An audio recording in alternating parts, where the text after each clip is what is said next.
आज हम जानेंगे कि लेबर कोर्ट की प्रक्रिया क्या होती है।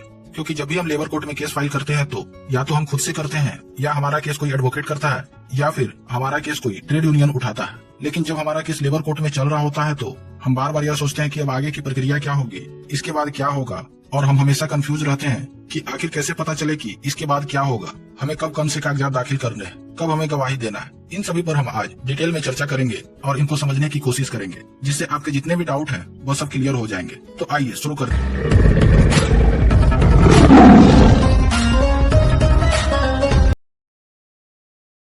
वीडियो को देखें, जिसका लिंक आपको ऊपर आई बटन में या फिर नीचे डिस्क्रिप्शन में मिल जाएगा। देखिए, लेबर कोर्ट की जो प्रक्रिया है वह आपको इंडस्ट्रियल डिस्प्यूट सेंट्रल रूल 1957 के रूल 10B में मिल जाएगी, जिसे आप पढ़कर समझ सकते हैं। लेकिन उसे आज मैं आपको सरल और आसान भाषा में समझाऊंगा। तो पहले हम बात करते हैं जो मिनिस्ट्री के द्वारा रेफर किया जाता है उसके बारे में। तो जब मिनिस्ट्री किसी भी डिस्प्यूट को एडजुडिकेशन अर्थात न्याय निर्णयन के लिए लेबर कोर्ट या इंडस्ट्रियल ट्रिब्यूनल में भेजती है तो लेबर कोर्ट या इंडस्ट्रियल ट्रिब्यूनल उस रेफर किए हुए डिस्प्यूट को एक रेफरेंस नंबर देता है, और वही रेफरेंस नंबर आपका केस नंबर होता है। और जब वो डिस्प्यूट आता है तो उस समय से 15 दिन के भीतर आपको अपना statement of claim with relevant documents के साथ इंडस्ट्रियल ट्रिब्यूनल या लेबर कोर्ट में फाइल करना होता है, और उसकी एक प्रति आपको मैनेजमेंट या जो कंपनी है उसे रिसीव करवानी होती है। उसके बाद फिर इंडस्ट्रियल ट्रिब्यूनल या लेबर कोर्ट एक डेट फिक्स करता है, जिसमें कि मैनेजमेंट या कंपनी को अपना रिटन स्टेटमेंट साथ में जो रेलेवेंट डॉक्यूमेंट्स है उसे फाइल करना होता है। उसके बाद फिर जो नेक्स्ट डेट होता है उसमें अगर चाहे तो आप मैनेजमेंट के द्वारा फाइल किए हुए रिटन स्टेटमेंट का रिजॉइंडर या प्रत्युत्तर या जवाब दे सकते हैं। और फिर जब ये प्रक्रिया पूरी हो जाती है तो